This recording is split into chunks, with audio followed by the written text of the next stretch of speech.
Bora, meu povo, entender o que é essa tal dessa compostagem? Sou Vanessa Hatayama, do Projeto Lixo do Bem, e tô aqui pra gente conversar um pouquinho sobre compostagem. Vamos começar essa prosa. Hoje é só o primeiro de alguns vídeos que eu vou falar sobre isso. Bom, compostagem é o ciclo natural de decomposição da matéria orgânica, né? Seria a reciclagem da nossa matéria orgânica. Então, ela era utilizada, né, desde os primórdios aí para a fertilização do solo. E se você prefere uma definição mais técnica aí para o tema, a compostagem ela é um processo de degradação controlada dos resíduos orgânicos em condições aeróbias. Então, o que a gente está dizendo aqui? É a reciclagem do nosso resíduo orgânico, né? Sobra de jardim, poda, folha seca, galho, alimentos, né? Pré e pós-preparo ali, talo de salada, sementinha, casca dos legumes, às vezes aquela fruta passada, tudo isso pode ser reciclado através da compostagem. No caso, os resíduos orgânicos, antigamente, inclusive, né, tem um fato histórico aqui, que os historiadores falam que eles encontram indícios aí na nossa história, né, antiga, da prática da compostagem há mais de 5.000 anos.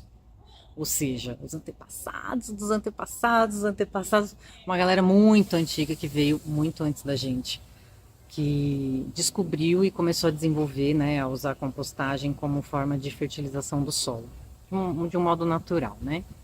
Então, vamos pensar um pouquinho sobre se antes a compostagem era uma solução, né, para a produção de alimentos, já que a compostagem tratava naturalmente o solo, né, preparando ele para novos plantios, né?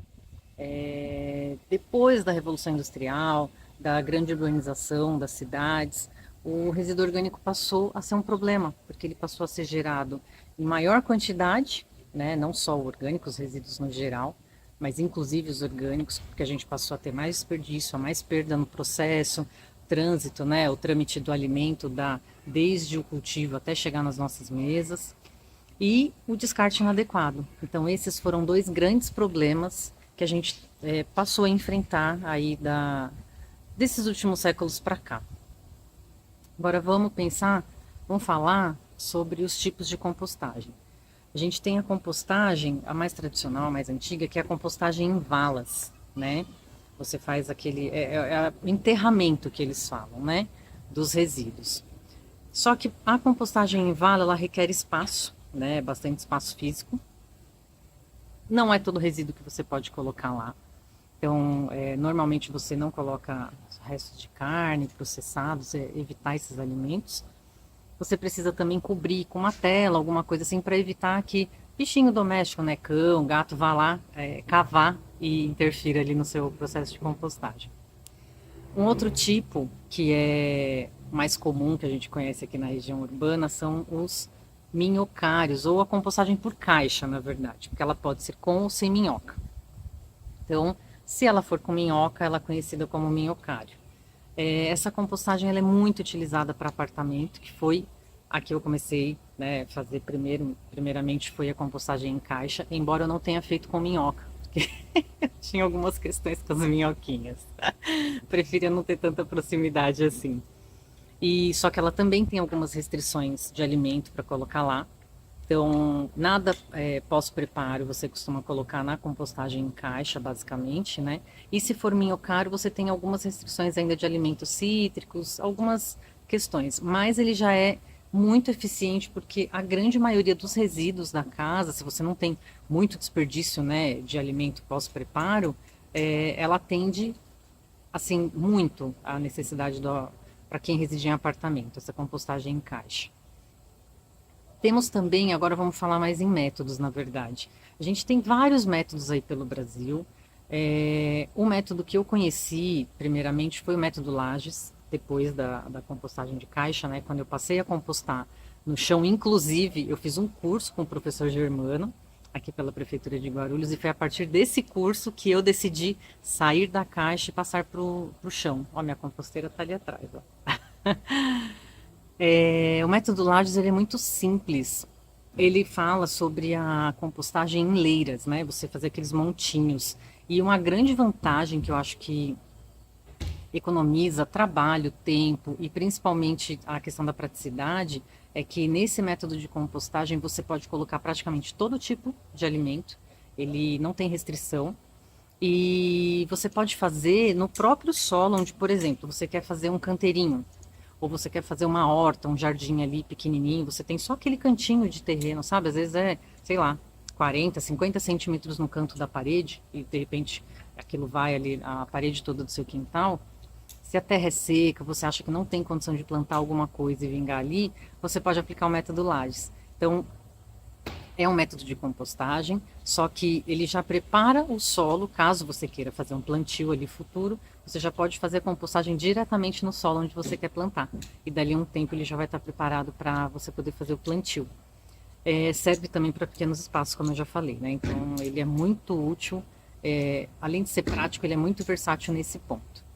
E por fim, a gente tem a compostagem em leira ou cilindro, que é um outro método, que é o da Universidade Federal de Santa Catarina. Também é um método muito difundido em vários estados do Brasil e ele serve para. Ele também tem algumas restrições de alimento, não são muitos, mas ela serve para você otimizar espaço. Então você faz um cilindro e ela cresce verticalmente, né? E não horizontal como as outras formas de compostagem. E por fim, falando sobre os tipos de materiais, a gente tem a compostagem, ela é feita, como eu sempre falo, né? É o material, a sobra da cozinha, ali pré e pós-preparo, né? A sobra dos alimentos, com a matéria seca. No caso, como que acontece esse processo? O material seco, que são as folhas, poda, galho, eles são ricos em carbono, né? E o material úmido, que é a nossa sobra, o orgânico propriamente dito ali da nossa casa, do nosso resíduo doméstico, que são as sobras de comida, eles são ricos em nitrogênio.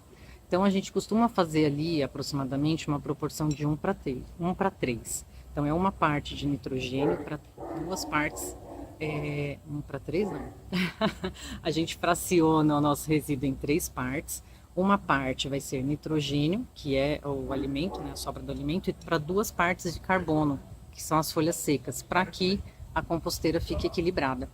E o item principal, que é para que torne a compostagem possível, é você fazer o reviro ali do material, seja uma vez por semana, duas, ou fazer furos, como no método Lages de compostagem, que é para aerar, né, para que entre o oxigênio no meio ali desses dois materiais e possa tornar possível o processo de compostagem. Porque, como eu disse lá no começo, a compostagem ela é um processo de degradação controlada de forma aeróbia. Então, precisa ter o oxigênio para que seja compostagem. Tá bom? Por hoje eu acho que é só. Se vocês tiverem dúvida, podem deixar aqui nos comentários. Assim que possível eu respondo todos eles. Podem me chamar no direct das redes também, a gente está por lá. E o próximo vídeo eu vou trazer a compostagem que eu faço aqui, que é uma mistura, na verdade, de métodos. A gente vai. É igual bolo. Quando você faz a primeira vez, as primeiras vezes, né, você vai seguindo a receita certinho e num determinado momento ali que você fica confortável, já se sente confiável ali com a receita, você se permite adaptando, né? Então, eu sigo um pouco entre o método Lages e o método da Universidade Federal de Santa Catarina. Então, eu espero vocês no próximo vídeo. Se gostou, se acha que é útil, comenta, compartilha, manda para os amigos, para quem pretende começar, né, compostagem no ambiente urbano, que é uma saída muito rápida, muito eficiente para a gente participar de forma ativa, né, no combate à mudança climática e também ajuda aqui, ó, cuidar da nossa mente. Tá bom? Beijo. Obrigada.